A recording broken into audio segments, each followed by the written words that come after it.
ও ফজা, ফজা ভালো আছো? টাকা কামাবে ফজা। ঈদেতে এখনো গরিবদের কাপড় কেনা হয়নি, আমার এখন কাপড় কেনা হয়নি। ফজা কত টাকা কামাবে তুমি? আব্বাস সিদ্দিকী রাজনীতি করেছিল, নওশাদ সিদ্দিকী রাজনীতি করেছিল, তার তোমার কলিজা ফেটে যাচ্ছিল না? তোমাদের দু ভাইয়ের গোষ্ঠীর নিমাই কোম্পানির কলিজা ফেটে যাচ্ছিল। তোমার আব্বাস সিদ্দিকীর বিরুদ্ধে ইয়া বড় বড় ফতোয়া লিখে দিয়েছিল, ইয়া বড় বড় ফতোয়া ঝেড়ে দিয়েছিল। ও কত টাকা কামাবে, কত টাকা কামাবে। তোমাদের কলিজা ফেটে যাচ্ছিল, আজকে তোমার লজ্জা হয় না? নিজের পায়খানা নিজেই চেটে খা। কুত্তার বাচ্চা এর থেকে লজ্জা আছে, সোরের বাচ্চাদেরও লজ্জা আছে রে, তো সেটাও নেই। হারাম খোর কোথাকার, চাঁদা খেয়ে খেয়ে খেয়ে খেয়ে খেয়ে তো জিন্দিগিটা কাটিয়ে দিবি। সারা জীবন তো এখনো পর্যন্ত চাঁদা খাচ্ছিস। ছাত্রবেলাতেও খেয়েছিস, শিক্ষক বেলাতেও খেয়েছিস, তাহলে বুড়ো বয়সেও খেয়ে যাচ্ছিস চাঁদা। তা চাঁদা খেয়ে খেয়েও হচ্ছে না, এবার সরকারের খেতে হবে। হারাম খোর কোথাকারে, মুসলিম সমাজের তুমি নেতা হয়ে বসেছিলে এতদিন ধরে, এই বড় আসামের টুপি পরে বসেছিল। ছাগল, পাঁঠা, মুরগি, হাঁস কোথায় গেল? তো সেগুলো বেঁচে হচ্ছে না, কলিজা হচ্ছে না। হারামখোর। আর নিমাই কোম্পানির বাচ্চাগুলো কোথায় গেল, যারা গালি পারতো, মা মাসি উদ্ধার করে দিত? কই তাদের ফতোয়া কেন আর খুলছে না কেন? তাদের মুখ কেন টুনি হয়ে গেছে কেন?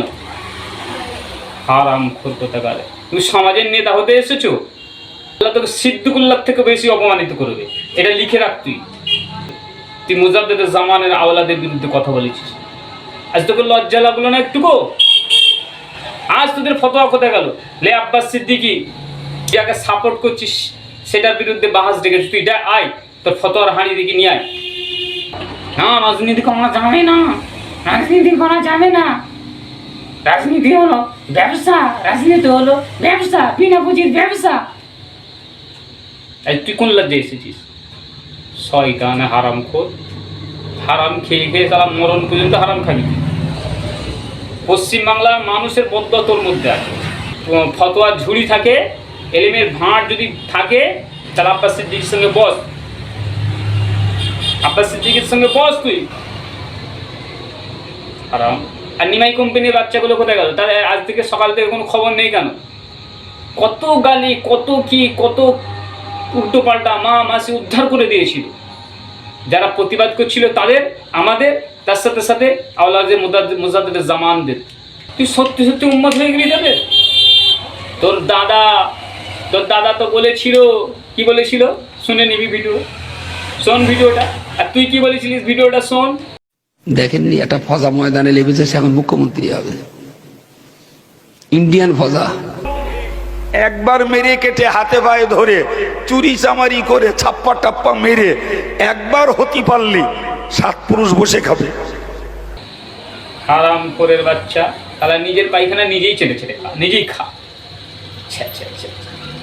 আর আপনারা কি বলছেন, যারা সাপোর্ট করেন নিমাই কোম্পানির, সাপোর্ট করো, সাপোর্ট করো, বেশি করে সাপোর্ট করো, ভোট দাও, বেশি করে ভোট দে।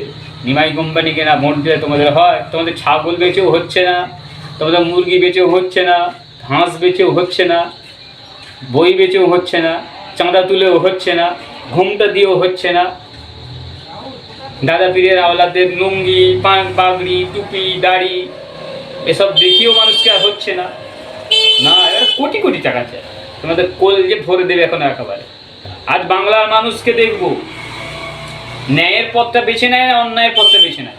মনে করবে একজন আলেমের ব্যাপারে এমন কথা বলছি কেন? সাহেব, আমি একজন ছোটোখাটো আলেম হয়েছি বলি আলেমের ব্যাপারে বলছি। আমি ইয়াজিদের পক্ষে 13,000 আলেম হাফেজরা ছিল, শুনুন, 13,000 আলেম হাফেজরা ছিল ইয়াজিদের পক্ষে, ইমাম হুসাইন রাদিয়াল্লাহু তাআলা আনহুকে হত্যা করার জন্য, শহীদ করার জন্য।